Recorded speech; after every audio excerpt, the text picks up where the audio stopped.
Hello, everyone, and welcome to the Imperial HoloNet. I am GID123, I'm Leader Antilles. and we have a special guest, the one and only. Stop calling me that. Oh, every guest is special to us. Deadpoolzilla. Say hi. Yeah, hi, whatever. Well, folks, this is our, I believe, either first or second podcast after the election of our new president, Mr. Donald J. Trump. And what better way to commemorate this by talking about Tarkin, the book, and the person. Makes perfect sense, right, folks? Yeah. Yeah. Indeed. Tarkin, written by James Luceno, came out in 2014. Was supposed to come out in the old continuity, by the way. That's true. And this is basically, well, what do you expect? A book about Tarkin. I would hope so. I hope it just wasn't full. But well, is it about Wilriff or is it about what's his name, Randolph? Or maybe it's both. No, it's He's Willis. his own uncle. That's Well, disturbing. he was the Peter Cushing was the Doctor once, so. Oh my God, this all makes sense. I What have if the Death Star didn't explode? It was just a fake, and the Death Star, and it's really a TARDIS, and it just pretended to be a particle in the explosion. maybe Makes you think. make you think. But yeah, Tarkin. Where do you want to start? Red, this was your idea. How about you start us off? I guess. Maybe just kind of talk about how much stuff have we gotten for Tarkin previously, like in all of Star Wars? Because from what I can think of, the only real background information we've had is the fact that Vader killed his son and blamed it on insurgents in Last Command, yet even there, Tarkin shows up in only one scene. So in a lot of ways, this is the first real backstory thing we got. Oh, and we got the whole thing of him being Akbar being his slave. And this is the only time that we've really gotten a story about Tarkin, let alone young Tarkin. And he's Dalla's lover. Dalla's lover. Well, that happened like right around A New Hope. Wasn't really wasn't really backstory information. Because it happened any earlier in the timeline, it would have been even more disturbing. That Clone Wars Citadel episode. Yeah, but this is the first time we really get into his head ever. Yeah, that's what Red's he trying really to say. just Is that showed this up in A is- New Hope and then never again. Yeah, because he went boom. Yeah. I don't know. I always felt Tarkin kind of had a bit of a following, though, even before we started doing stuff with him, though. Yeah, certainly. He just wasn't as... I don't know how you'd word it. Like, he didn't have as much of a... Impact? He did, but he was kind of just the Imperial. Like, he was kind of the embodiment of... The Empire. As like a villain. I think moving forward, the EU really wanted to focus on... Thrawn being very different and unique, Isard being different. I mean, Dala was connected to him, but even she was quite different, being Dala. How else do you describe it? Just total psycho. What was that guy in Trusa Bakra? Thanathump something, who was like more sympathetic. Like, they wanted to branch out from Nazi Imperials, and Tarkin kind of is the embodiment of the fascist Imperial, which is why he's so fascinating in this book. Is we kind of like We in get a the reason Bantam why era of books, we he's that. kind of and in the Bantam era of books, we kind of like tiptoed around the Nazi themes with the Empire. Here, we just fully embrace it because Luceno's not afraid of doing that stuff. Yeah. Much. I will say about this novel is that this is the only and probably the only definitive Tarkin story, and it is interesting that you said that this was supposed to come out in the old continuity when it was supposed to be a Legends book, but I guess Disney was like, yeah, go on, use it. Mm. I feel, Which is also to their kind of- advantage, too, I feel like. Yeah, well, here's the thing that I find interesting, because this does take, obviously, Tarkin does take bits and pieces from Plagueis, so as far as I'm concerned, Plagueis is still in canon. Mm-hmm. Oh, sorry. Oh, were you going to say something? No, I thought you were going to continue. Continue on. No, I was just saying that again, Luceno knows how to write these Star Wars villains, and he gives such a perfect voice to Tarkin in this novel. This gives like a great backstory to that character, why he does the things he does, and why he is the way he is, and how he sees the galaxy the way he does. It's all very interesting, and again, he has a great partner. When him and Vader are in this novel together, it's awesome. Indeed. I really love this book. I like seeing all the interplay of the imperial politics. I like studying a lot of totalitarian regimes of history and all the backstabbing and power plays. You got Tarkin. He's dealing with Masamita, and Masamita's kind of got the Emperor's ear because he's the Grand Vizier. That rhymed. And something I find interesting about Tarkin, how in retrospect, I would love it. Rogue One has not come out at time of this recording. I would love to almost see Tarkin, Catalyst, again written by James Luceno, Rogue One, and A New Hope almost form like, I want to say like a Tarkin trilogy, same way the Dark Lord trilogy has Episode 3 and Labyrinth of Evil and Dark Lord Rise of Darth Vader. Although I was talking to Noble Clone Trooper about this, he feels like it formed more of a Death Star trilogy, or I guess saga, or forology, whatever you call it. I just find that interesting. Those are my overall thoughts. Red, would you like to take us to the next direction? I guess just like the place this is set in the timeline is really cool because it's that really interesting point in the and you can tell this is before they had fully mapped out the new continuity because we're sticking to the Legends idea for how the Empire was early in its existence, which I much prefer to how the Ahsoka novel treated it, because in the Ahsoka novel, they already have Imperial Star Destroyers, and there's barely any clones, and they all have Stormtrooper armor, which is something I just absolutely hate. And we have, like, AT-ATs already, like the prototype ones. And that's really annoying, and I love how that's 1 year after after Episode 3. This is, like, what, 10 years later, and we still are like, 6 years later, and we're still using Venator-class Star Destroyers. Vader has an Eta-class Interceptor.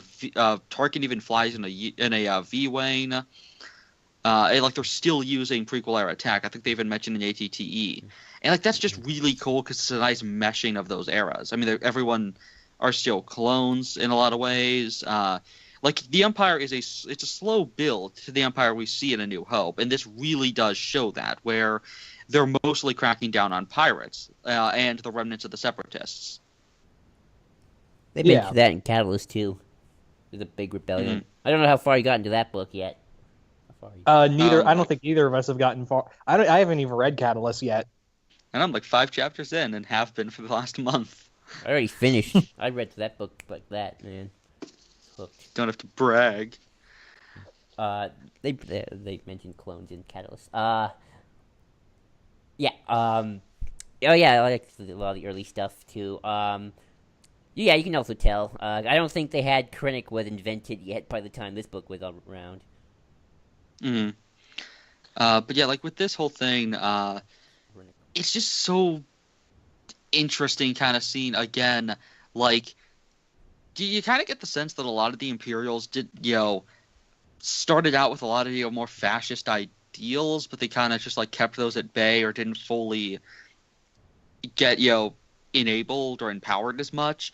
And then as soon as Palpatine showed up, they felt like they could just let that out, or it played further into that psychosis, like something we're seeing very much right now, where once you make people feel like they're enabled, then they have no inhibitions about doing god-awful stuff.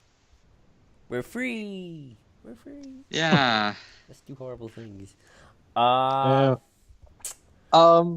Tarkin novel, a great metaphor for 2016.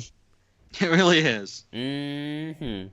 I like a lot of the stuff we get about the background of Tarkin. I like how he's kind of this self-made man, even though he's technically an aristocrat, or like the wealthy man. Yeah, but I like how even though he's an aristocrat, he still like had to fight for everything. Mm-hmm. Because his parents made it very clear to him that, yeah, you could get this stuff and have it all taken away from you. I really like how it's,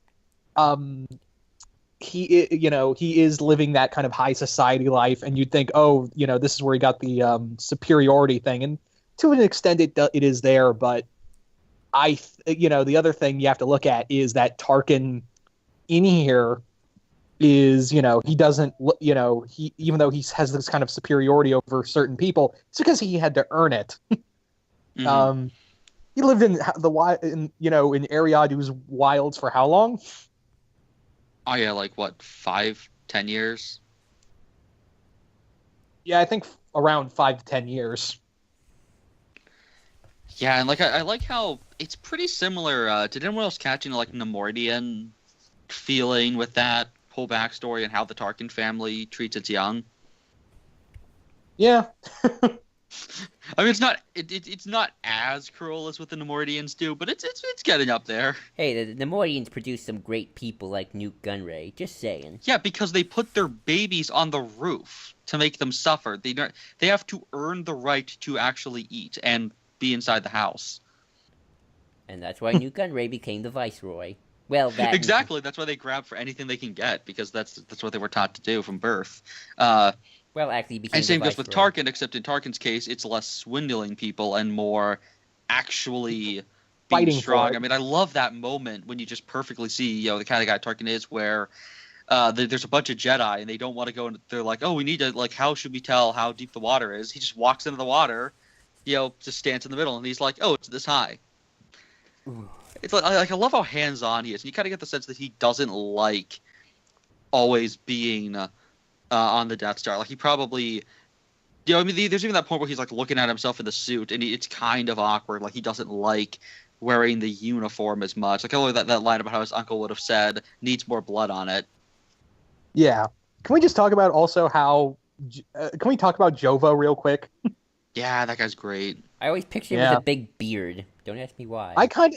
Sadly, I kind of imagine him more as looking like Grunkle Stan from Gravity Falls. That's amazing. I now want to see that. Oh, the Ariadu Wilds probably are totally Gravity Falls. I'd believe that. Tarkin arrives It's in like the Gravity greatest Falls. spin-off ever.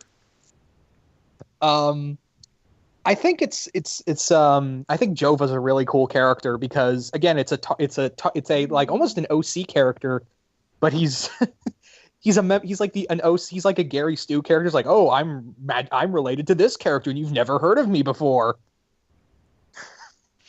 It's kind of funny because it's another a great uncle of Tarkin who we've never heard of before. Only this one makes a little more sense because he's been living like out in the wilds. Yeah. And even when Tarkin was talking about, when I do my memoirs, you'll be first and foremost to be noted, and he's like, nah, I don't want that.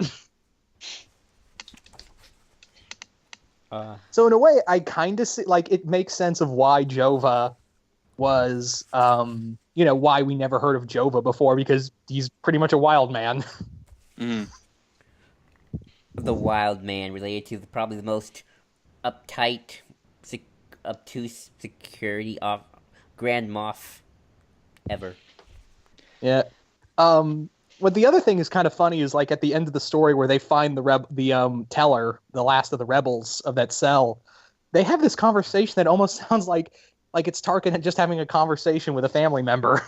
Mm-hmm. Like it's a regular thing. And you can tell by the dialogue that Tarkin, like, he cares about this dude. Oh yeah, I mean, Tarkin's really interesting because he gives off this illusion of just not giving a shit, and kind of like seeing everyone as a cog in a machine, but he knows what it's like to be just to be like an infantry person and to be part of a larger team, and it's just a really interesting dynamic because unlike Vader, he doesn't see everyone or he didn't used to see everyone as necessarily a tool, but you get the sense that as time goes on, he kind of does. He starts to lose who he was. Yeah, like his position has exhausted him. Mm-hmm. And that's why, of course, he becomes too complacent, and the Death Star explodes. Yeah. But yeah, that's kind of like, that's what I like about this, is that it kind of, and this is what I love about James Luceno's all of his when he does villain stories. is that he makes even though they're horrible people, and he makes it very clear that these are horrible people, you root for them regardless. Mm-hmm. Like when everyone was like in the Plagueis novel, when every enemy Plagueis had, you have to remember, oh, those are actually good guys in our perspective, but yet I want the bad guys to win because those guys are assholes, in my opinion. That's how good Luceno is. Mm-hmm. I wish I could talk about Catalyst, because I feel like I have more perspective on this book because I read Catalyst, but I'm not going to spoil. Well, dude, we haven't read I haven't read Catalyst, and he hasn't gotten and Red hasn't gotten too far into Catalyst. I know, that's why I said I'm not going to spoil. I will keep silence. Did you guys have any? Well, did you have anything to say about Jova? That character. Either of you guys? He's pretty cool. Yeah, I like his. He's like a just giant, jolly, kind of psychotic old guy. I like those kind of characters. You would literally see him on like a Star Wars version of Mountain Men. Oh, that'd be so cool. So what do you guys want to talk about next in this about this novel? How about I like seeing Tarkin's rise to the Grand Moff as part of just the governor. Mm-hmm. That was nice. Though to be fair, the main plot of this book is it's the standard Luceno problem of really good character stuff, not necessarily the greatest plot. Here, since it's a shorter story, you can get away with that a little bit better. Yeah. I mean, I liked seeing separatists still operating as rebels in the early days of the Empire, and that's nice. Though we don't really get too much with these rebels. Like I like some of the scenes with Teller and his right hand person, especially the point where he's talking about blowing up a bunch of Imperial facilities, including ones with civilians or with innocent like officers on them. And she's like, "Oh, but they're unarmed and they're just people." Oh, and he's like, yeah, but they chose the Empire. They chose to be fascists, and all that stuff. Like they're enabling, people like Tarkin. Who cares if they're just a janitor? I'm not gonna let them, roam around. It's kind of like starting to become a little revenge obsessed. And I like that moment, like what separates us from them. We're not the fascists.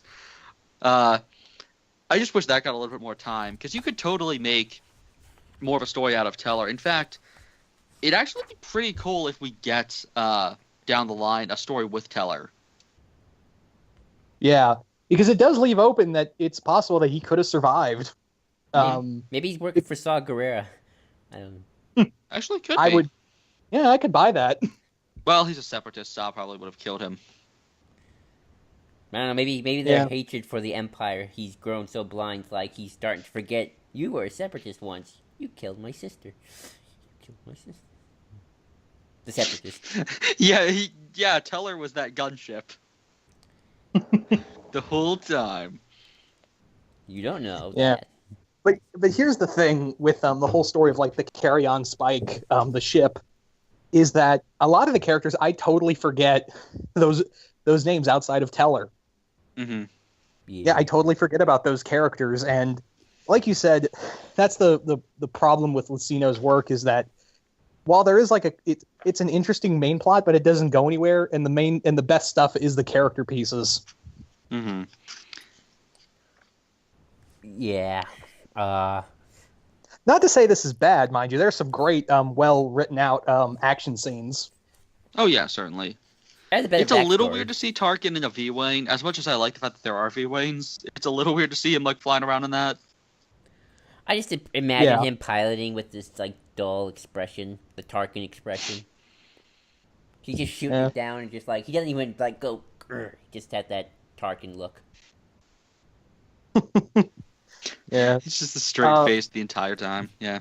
Yeah, but I think some of the best stuff is with him and Vader going on this mission. Oh yeah, especially the fact that he kind of knows Vader's Anakin, and he suspects like he probably doesn't like me after the whole trying to get his apprentice murdered thing. It's like, yeah, that might make Vader a little angry.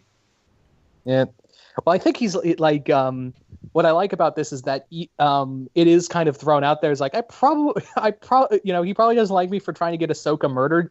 But at the same time, like especially towards the end, when Vader asks why did he name the ship the Carrion Spike, it's clear that they're kind of like, this is the closest thing Tarkin has to a friend, and Vader has to a friend. That's why I like to Yeah. imagine after A New Hope, Vader just sits in his room and looks at the old Christmas photo of him and Tarkin together, and deep down he's sad. It's that Wolverine thing from the animated series where he's just stroking the photo of Tarkin. Though, hey, he has Oswald's dead body as a best friend. So, I guess what's his name? Tag. Yeah, Tag, and Nita, and all. He has plenty of people to choke. He's still got Admiral Piet with him. He's still got. I get the sense that Vader hates Piet like more than anyone else for some reason. Yeah, I just have this feeling that even though he got him through the ranks, he just does not get, because here it's very clear in like a lot of the comics in the new continuity, Vader hates everyone, but in this novel it shows like this moment after Vader is done choking to death this guy in a trial, which is a great scene. Vader's like, "Oh, good morning, Tarkin." like he is just totally like, Tarkin. Good man. Good man. Yeah, but everyone else, it's just kind of like after this, like, well, you're not Tarkin. I mean, there he even does say that in the Vader. I imagine just like Piet like brings him his coffee, and he's just like, "I said cream, you bastard!" Like just like flipping out over everything on him. Yeah, it's like that scene with in the Star Wars in the Vader comic where he's looking at Tag and goes, "Tarkin had vision. You have graphs." Nerd. He's just like, "Yeah, well, Tarkin got blown up. So shut up." I heard that. But I wonder how much, because Luceno did say in an interview with someone that there were names and some races that had to be changed because Disney didn't want to bring certain things back yet. Does anyone else think that the brunette or like brownish, reddish haired woman who's like really impressed by Tarkin in the first chapter is Dala?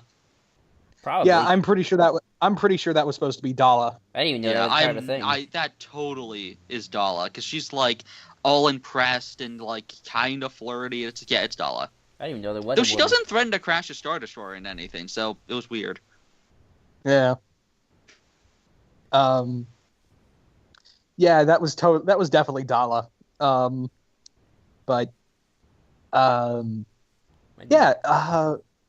I totally forgot what I was gonna say. Someone else take the ball.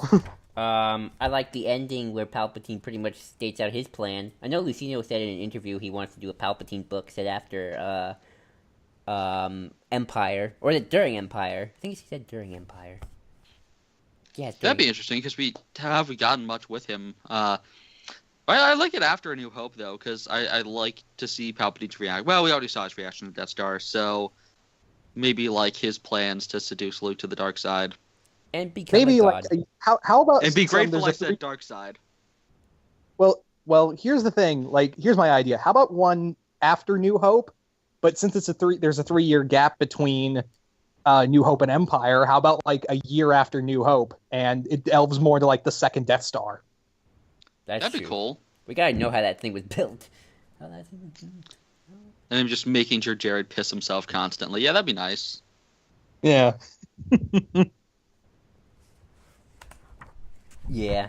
Yeah, I mean, I know Luceno said that the next novel he wants to do is Watto, if he could do anyone. Really?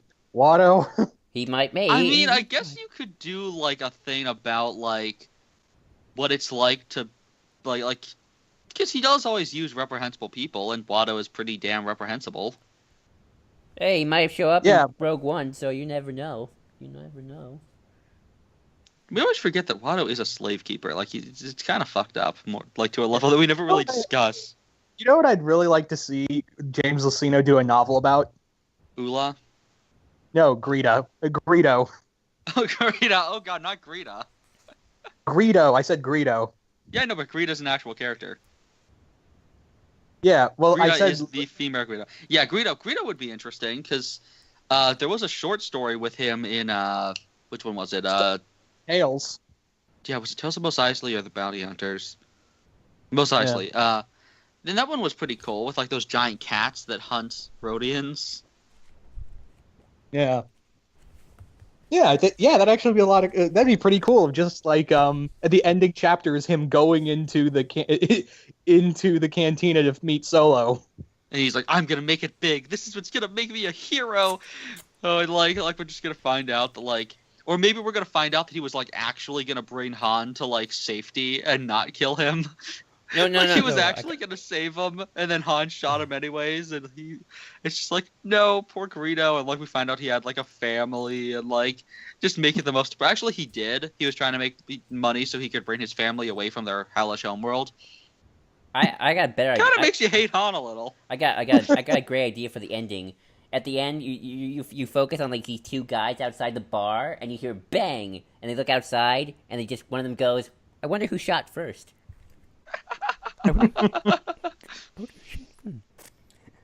Yeah. Oh, I remember one scene I really liked from Tarkin. I liked the scene with Dooku and Tarkin because Peter Cushing and Christopher Lee were good friends in real life. Yeah, that scene was great. In fact, that's probably the novel that I think will happen next is Dooku. Yeah, that it's very clear he wants to do Luceno wants to do a Dooku, and I think actually Tarkin and Dooku did meet in this novel. Yeah, like they mentioned.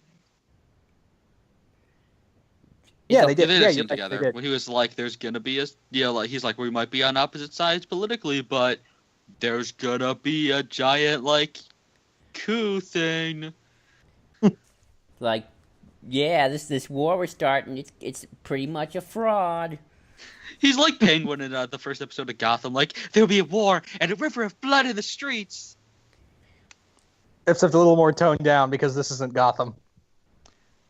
Yeah, but I'd love to see Christopher Lee like kill a guy for a sandwich. Christopher Lee would fit well in Gotham. Well, he's dead, so Nothing stops the Christopher Lee. Well, you mean hibernating? That's true. Yeah, he went back to his home planet. He went back to the home planet. But yeah, is it kind of weird when you think about it? Scene. Oh, sorry. No, you go ahead. I was just gonna say random stuff, trying to get up the topic. It's kind of weird thinking about how the Clone Wars is a fraud, and yet when you watch Clone Wars, the TV series, or the comics, you're like, it feels like Dooku's trying to win this thing. Like, no, I want to win this dang war. Like the competition's getting to you. Oh yeah, he has an ego after all. Yeah, and the other thing was that he thought that the Separatists were supposed to win, and they would be the new Republic, and he would create a new Sith Order with Anakin and Palpatine, but that didn't happen. Nope. Yeah, like he did not expect the whole beheading thing. Yeah. Yeah. Makes you wonder what he was gonna do after the whole coup thing was gonna happen with all those Separatist worlds. Like he's like, okay, guys, the Republic's now cool. Now we're good. We're all good. Well, no, they were going to destroy the Republic. That's why they launched that attack on Coruscant. They were going to make the Republic retreat and then essentially own all their territory. Yeah, that was kind of like what the Sith Empire did. Yeah, pretty much. That was the plan. Gotcha. Except one problem: Dooku isn't Malgus. No. He's a 90-year-old man who can do flips. Well, yeah, because it's Christopher Lee. Of course. In fact, I'd love to see Tarkin in a lightsaber duel. I bet he could do it. Well, he flew a V-wing in this novel, so why not, right? Yeah. Yeah, I like how we see just a lot of those flashbacks of Tarkin, and we get some comments on the Citadel arc, and I'm shocked we haven't actually confirmed something from that arc. Which is the plan or the coordinates get given to the Jedi Council. By Ahsoka gives some to the Jedi Council. Tarkin gives his to the Senate, to the Chancellor. It's pretty clear that those coordinates are the ones that the Separatists used to launch their attack on Coruscant in Episode 3. Maybe Palpatine took. Maybe the one. No, wait, that wouldn't work. That's my question. How did that work out? Because Tarkin remarks on the fact that he gave his to Palpatine but didn't give it to the Jedi, and as far as he knows, I don't think Ahsoka gave it to Palpatine. So how did Palps get the other half? Well, I think the thing was that Yoda said he talked to the Chancellor, and I guess in secret, Ahsoka gave it directly to the Chancellor. And And so then he gave those to Dooku. That makes sense. Yeah. Which nobody remarks on. How did the Separatists all of a sudden show up with a full battle fleet? Who knows? Guess they just got lucky. I'm not sure if Catalyst answers that question. They do mention the Citadel. Well, We yeah, get it, everyone Joel. loves You that read arc. Catalyst. Don't have to rub it in. I know, but Rogue One's coming, and it's such a good book to read before Rogue One starts. Well, duh, it's the prequel. I know, Do but that. it made me fall in love with Galen and Lyra. Those are Jin's parents. Is it Lyra or Lyra? That debate. But yeah, I really like the fact that we kind of have a bit of debate on the people of Uradu wanting to be part of the Separatists because their resources and stuff like that, and they didn't necessarily want to be part of the Republic. And like, Dooku's kind of like, hey, join us. Like, I kind of wish we got to see more of that kind of thing. Again, leave it to Luceno to start to tap those ideas because, yeah, Dooku was kind of going around asking everyone if they wanted to join. Free trade. Free trade. I thought you said free trades, and I was like, wait, what? Well, maybe he's offering trades too. You don't know. He's just like, I got comics. Like someone's like, ooh, well, like what are they? Like Scott Snyder's Batman. Fuck you, man. Well, Newt Gunray did join him, so maybe he one of those people. Maybe he's one of those people. All the Separatist Council members are Snyder fans. But yeah, I just love how intelligent Tarkin is. That like he figures out almost immediately. Like he almost thinks Dooku might have never left the Jedi Order. Like he's questioning that because it seems like in the new continuity, the idea is that the Empire is acting as if either Dooku was actually still an agent of the Jedi and part of their coup, or that there were like two coups going on at the same time. There's a big thread I've seen people debating over what the heck is going on there. Let's see. They do talk about how the Jedi attack Palpatine, and that's one of the big reasons why they have to axe him off. Including the children. That makes so much sense. Yes, including killing. It's kind of like all the excuses they came up with for why Yavin exploded, or not Yavin, Alderaan exploded. Like, oh, it was they were building a Death Star and it exploded. And like, oh, they were working on a biological weapon, and so we had to destroy them. They're evil terrorists. Then, like, finally, they were like, Tarkin went rogue. And so Palpatine, because Palpatine did not give the order, he never actually thought that would happen. Well, so when he found out, he's like, wait, what? They blew up Alderaan? Who the frick authorized this? Of course not. I mean, it's our Saint Emperor Palpatine would never give such a horrible order. He's too good a man. Yeah, you're right. The Emperor probably didn't know that. Wait, you did what? Like, no, that would be the thing. Like, he's on the phone with the Vader. Is like, slow down. They blew up what? What do you mean they blew up the Death Star? What the hell is the aluminum Falcon? No, like he's talking to. No, like I was saying, like he's talking to Vader after they blew up Alderaan. He's like, slow down. He did what? What do you mean it's gone? Put Tarkin on the phone. You know how much PR we're gonna have to do now. Yeah, seriously, that. I love the fact though that Tarkin doesn't think they ever have to use it necessarily, or it's that Tony Stark thing of like the best weapon is the weapon you only have to use once. Well, the power they are dealing with is immeasurable. But it is measurable. Well, that's kind of the thing is that he fired it once, and at a core world, I'm pretty sure the whole galaxy went, yeah, we're not gonna fuck with him. Well, no, it was the opposite. The whole galaxy went, yeah, well, fuck you. It just fought him.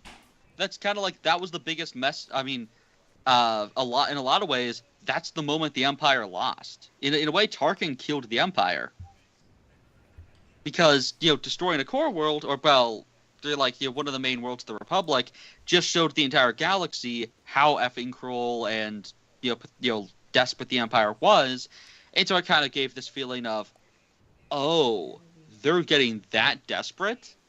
And so just everyone, entire systems joined the rebellion and, fought back. And, freaking battalion after battalion of stormtroopers betrayed them, and major Imperial officers, and the Empire essentially was dead. Was just a dead man walking or whatever after that. Come on, it's Alderaan. I mean, it's like Alderaan's like my home city. We're like the bubble. Nothing happens here.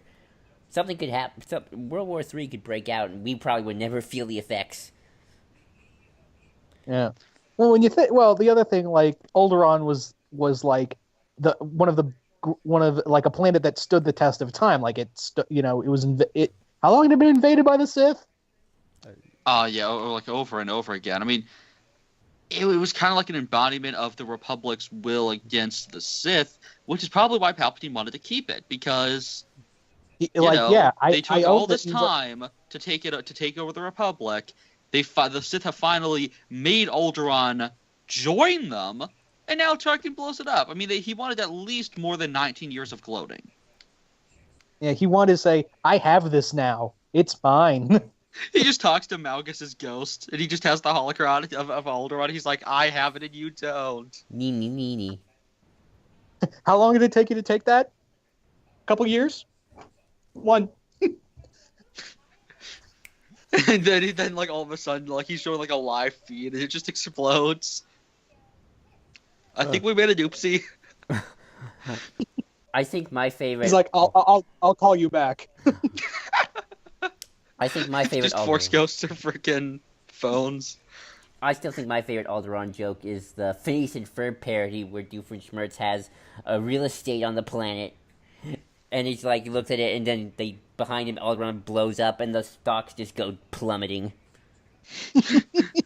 That is great. I think I love the Vader with the muffin, where he's just like, "You may fire when ready." He just throws the pieces of muffin. He's like, Alderaan chunks everywhere. Just a little kid. Yeah, just real quick on that Phineas and Ferb thing you talked about. I love that scene where Buford comes into the room with the robe, and it's the robe Obi-Wan died in. Oh, that's right. That's effed up. Also, I like another thing from Phineas and Ferb where like the Baljeep and Buford kind of realize the Empire's evil, and I forget the line, but doesn't Baljeep say something like, we kind of committed, planetary genocide, our Empire did. Maybe this is not a good organization to be with. It's something along those lines. I don't remember what it was. Yeah, did we just destroy a planet? Yeah, that ought to do it. Oh, I just remembered something. This was the first novel that gave us the idea of of Palpatine taking over the Jedi Temple. Oh, that's right. Oh yeah, this is the first novel that did that. Like he now has the Imperial Palace is the Jedi Temple. Makes good real estate. Which was an idea George came up with apparently that just never got around to being used. Yeah, thanks, George. You're better at ideas than planning them out. This actually isn't the first time we've seen this. I think they used it in the Infinities, A New Hope Infinity, if I'm correct. Oh, well, first in terms of canon stuff, because in the old EU it was kind of left just standing. I know Malorum made a base out of it. That's cool. Yeah, and then tried to blow it up. And Vader was just but Vader walked in as he was like laying explosives, and he's just like, because first thinks he has to stop Malorum, and then Vader shows up first. He's like, "Oh shit!" And Vader's just like, "Wait, what are you doing?" "Oh, we're gonna blow up the temple." "On whose authority?" Get the frick out of here! Malorum just runs off. Yeah, there's also, I guess the other time they used the Jedi Temple and do nothing with it was Force Unleashed, and they didn't. Yeah, it was just an empty shell. Like no one was using it. So yeah, it would make sense that Palpatine would, take the thing that he hated the most and turn it into his house. I'm shocked he didn't turn it into like a freaking strip club or something. Just to spite them. Maybe that's what he makes Yoda's room into. Or yeah. I imagine like one of the Jedi Council room is now like a hot tub. Yeah, could you imagine the day after the few days after Order 66, and those clone troopers have to like shovel the bodies out? Oh god, there's an image. There's like this fan-made image for Clone just sitting in the council chamber, like with his helmet like on his gun and his head's just in his hands. It's depressing. It's like, yeah, that after the inhibitor chips turned off, that must have been kind of depressing. I bet some of the clones probably turned their blasters on themselves. Oh, I have my headcanon that like 90% of them probably did. Yeah. That's how you decommission him quickly. Mass suicide. Yeah. Da da da da da da da. Depression and It's like, yeah, that yeah, Star Wars can get kind of brutal, including this book. What with its like Tarkin eating a freaking raw liver. Not as And then scary as Dessel ripping a guy's thumb off, though. or killing a whole family. Oh God, when he just murders the kids. Yeah, that was. Yeah, again, Star Wars can get messed up. Yeah, if you want to talk about brutal, go read the Joe Schreiber novels, Mall Lockdown and Death Troopers. heads getting chopped off, literally. Heads getting Yeah, like yeah, and his other novel, which is an Old Republic novel, Red Harvest, is also pretty brutal. You see, now I just want to see Jin crack some stormtrooper necks. This is what you do to me, Jed. And I know that's not. Yeah, I know that's not going to happen. Maybe it will. Like, maybe she just pull out like a freaking cord thing. He just starts strangling one. No. That's how Krennic dies. She just like slits his throat. No. It's like that scene in the parody of Family Guy: Return of the Jedi, where she just comes in with all her friends, like you guys go out, take your helmets, and dig your own graves. I'm heading up to here with Ewoks. It's like, isn't this a little dark? Like, I'm sick to death. The freaking Ewoks just do this. It's like, I love that. You shoot him. You shoot him, cut his face off, and wear his face. And then come back to his family and see if they recognize you.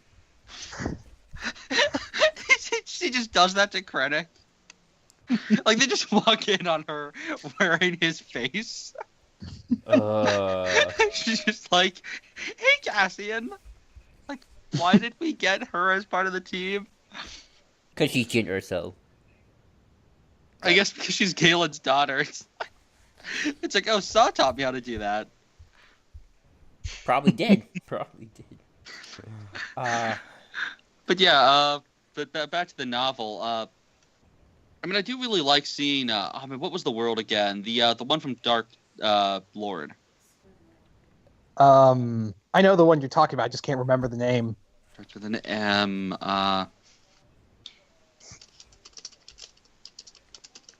see. Mitch, let's see. Not. That is gonna mess with me. But yeah, like, I just like seeing the state of the galaxy at this point, because that's always a really fun thing. And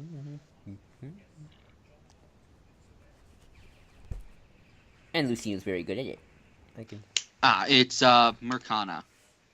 Yeah, Mercana. Yeah, it's just nice seeing, again, the state of the galaxy right afterwards, separatists running around. I'm kind of shocked Bale didn't make a cameo. Yeah, I am surprised 114D showed up. Oh, that was a really nice thing. Because he's like the better version of Proxy. Mm-hmm. Getting a lot of proxies this year. Rogue One's got a proxy. Vader's got a proxy. Well, and Oh yeah, they almost do the proxy thing with having him get like shot by his own master. that is true. But like, yeah, I just really love how this novel gives Tarkin just so much more Depth. Backstory. Yeah, and I kind of wish we would do this for more Imperial. Well, it's nice because it sets the precedent for what we get with Rey Sloane, especially in Life Debt. Because I for a while I was like, oh, Tarkin's the best Imperial character in the new continuity. And then Rey Sloane happened. She happened actually first. Well, I mean, like, Rey Sloane as in, like, when we really got into her head. I don't know how we got into her head in the New Dawn. Never read that book, but yeah, I'm sure. Yeah, it wasn't until really Aftermath and especially Life Debt. It's just really nice how those two are kind of sort of opposite ends of the spectrum where... I think Rax goes farther. Rax goes even farther where he's just full on a zealot. Like, Tarkin respects Palpatine, but he's not a freaking zealot for him. Rax is Yeah. insane about him. I never thought Yeah. Rax was insane for Palpatine. He even said Palpatine wasn't wasn't good at his job sometimes. Yeah, but he was still his, adoptive father.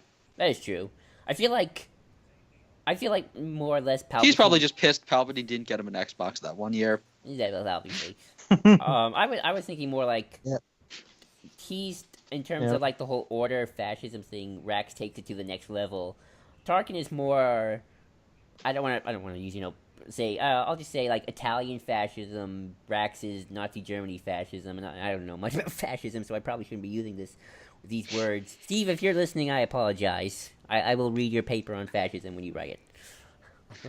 Yeah, and then Ray Sloan is like Roman kind of, autocracy, kind of. No, she's like modern fascist. Like the scary thing about fascists, which are they just like after they're done, doing psychotic things, they just go back to being your teachers, your dentists, your mailmen, your grocers, and like that's the scary thing. That's kind of what Ray is, but it's like the people who you don't necessarily expect at first are crazy. Like Tarkin holds himself in a pretentious way. Rax comes off like a psycho, like cultist, and then Ray's just normal. Like it's so cool how we get to see all the different facets of the Empire. Where again you have the military man, you have the cultist, and then you have the fleet kind of naval person. That's one thing I'll give the new continuity is they're very consistent with the Empire. And Krennic. Now we got Krennic. Yeah, we have Well, the what cape about wearers. Thrawn? Well, I was what just about gonna say that we Thrawn? have the artists. The artist and Krennic. What would Krennic be? The politician? The superhero, because he has a cape. I wouldn't say that. I wouldn't say super. I'd say more like, the. I would say the best way, because I haven't seen the movie, but from what I've seen, is that he is like a very much a. Blue collar. He's a believer of the Empire. He believes in what it's clear he believes in what it stands for, and he is, I wouldn't say extremist, but he is standing for what it is. Kind of like goes with the flow, like depending on what the Empire says. Well, no, it's not even that. I would say like he's like a lighter version of Tarkin, where Krennic is he is willing for his beliefs to do anything for them, but not at the extremist level. He's practical. Very pragmatic. Yeah, I mean, he does some effed up stuff. I mean, it seems like... Actually, no, talking back about Tarkin blowing stuff up without being asked, I wonder who fires on Jeddah. I think it's Krennic. I think Krennic wants to show off his baby. Yeah, I just wonder if... Because it seems like Tarkin's there in one of the behind-the-scenes shots with his head, like we saw the back of his head, so... I just wonder, will he be involved in that? I think so. I get the feel. My prediction is Krennic's like, I'm gonna show off this awesome Death Star because we're done, and we're gonna blow up the city. We blow up the city, but we don't blow up the planet, and that's why Krennic had that look in that one trailer of just him like, I am not a happy man right now.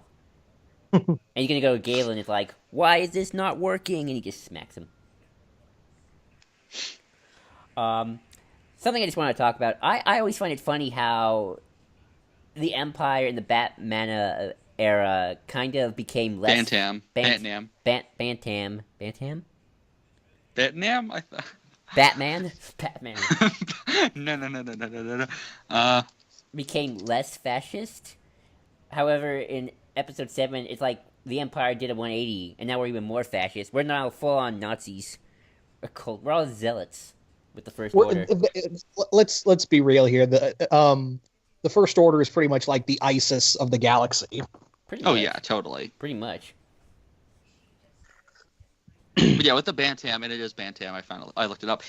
With the Bantam era, I don't know. I mean, well, yeah, somewhat. They tried to make them more relatable because obviously they gave us like Thrawn, Thanatin, and Thrawn, and Pelion. But Pelion's not like... Yeah. Pelion just seems more like an autocrat than a full-on, Well, autocrats are fascist, so I'm not going to say...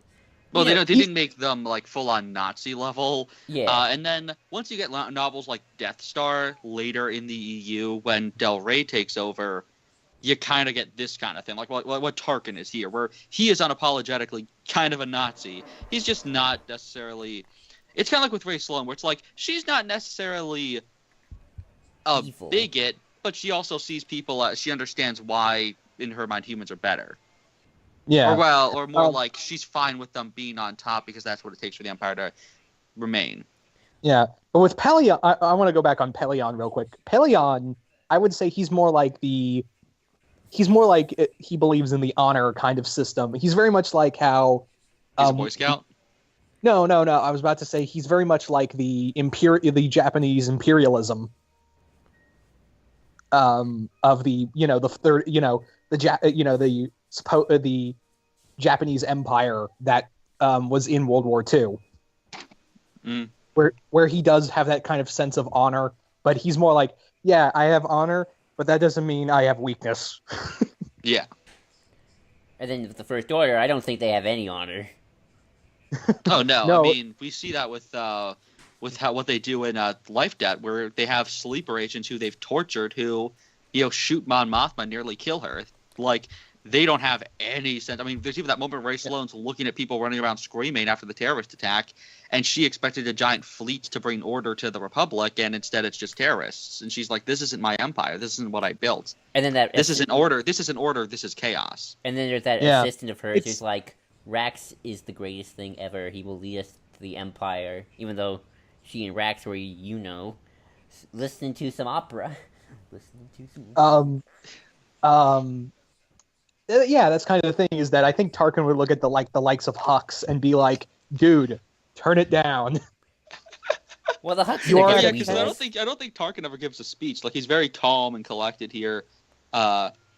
He's not freaking screaming his head off. Actually, they did have Tarkin, I think, meet Hux Senior.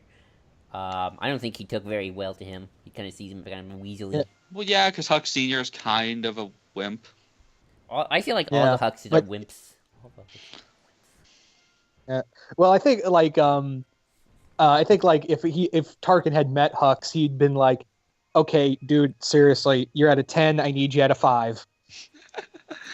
They'd probably lock him up in the break and be like, "Calm down." But yeah, it does make me think. If Tarkin was still alive, he would look at the First Order and go, "Yeah, no." Mm-hmm. He was all about order, and I mean, I like how we see them stopping pirates and stuff like that. And I mean, to be fair, there is a precedent for the First Order stopping pirates, because we do see in the propaganda book a bit of First Order propaganda from the unknown regions before the Republic knows about their existence, and they're bragging about having brought order and stopped pirate criminal organizations. So while in Bloodlines they're working with that one criminal organization, it's hurting the Republic and not the unknown regions. It seems like they are actually controlling systems, like stopping the pirates, maybe even for centrist worlds. I'm not sure how I feel about that. I guess we'll need more exploration. Maybe instead of having Poe go on little adventures, we should actually explore that stuff more in depth. I heard Poe number 12 is gonna be good. I feel like when it comes to the First Order and Tarkin's view, I feel like Tarkin would look at some of those tactics of supporting pirates and just go, I'm all for order, but this is kind of getting a little hypocritical even for me. I blew up. Well, then that wasn't orderly. They were supporting piracy. Exactly. Also, we're working with aliens, and I doubt Tarkin would be okay with that. Which I like the fact that we kind of do see bits of that from Tarkin, like the bigotry and stuff. Not too much, but we get a little. Really, certainly doesn't like Masamita. He certainly doesn't. But then again, who does? Yeah, Masamita's kind of just a yes man. He's the Mr. Smithers of the Star Wars universe. Oh man, we did a novel called Amita. That's just about Moss. I hope he appears in Rogue One. He might. Sorry, been on a Rogue One binge all day, and it's one of those days. Yeah. I I keep forgetting. Ren Var got a reference as well. That was nice. He's merely an outpost. That's it. Literally it. Oh, and Belladron got a reference. Like, there's some nice little callbacks and stuff throughout this novel. Like, it's clearly made for Legends in a lot of ways. I'm kind of sad this, there weren't more throwbacks. yeah, Like, explicitly canon stuff like Dala. yeah. But it is cool that this managed to sneak past. It got away with as much as it did. Mm-hmm. You see Catalyst. Yes, I know. I read Catalyst. Sorry, I can't help it. I really like Catalyst. I think I like Catalyst more than Tarkin. I'm sorry. That's just because you like Krennic. No, I like the Ursos too. I like the Ursos. Yeah. Anything else, or should we wrap this up? We've been going about an hour. Yeah, I was about to say I'm all out of stuff to say about this, other than it's an excellent novel and a great way to get into the new EU. Yep, I would recommend this, Bloodline, and Catalyst as my top 3 to go. They're probably the same. Also, the back cover of the hardback is amazing. Oh yeah, I love that. I love this picture. I just have I just have the softback. What's the back cover? It's like Tarkin standing on a bridge, like facing forward, but like his head's looking back a little in front of the Death Star as it's being built. It's weird because there's TIE fighters, which there's not supposed to be because they're supposed to be V-wings at this point, though. We keep But they do that. mention. I know there's TIE fighters in the novel. Like he says they're. They did. Yeah, they mentioned that TIE fighters are just coming out. Oh, that's cool then. Which, by the way, I guess we should add in. It is nice that they've essentially confirmed the long-running theory that they've done the new canon confirmation. The old canon confirmed it as well.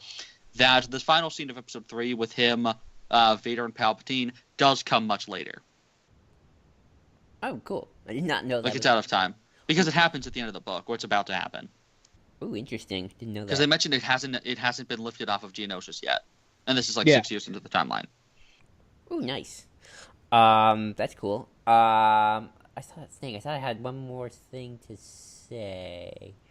No, I guess I forgot. But yeah, that's cool. So thanks everybody for joining us. Till next time, I'm JID123. I'm really Antilles. I'm Deadpoolzilla.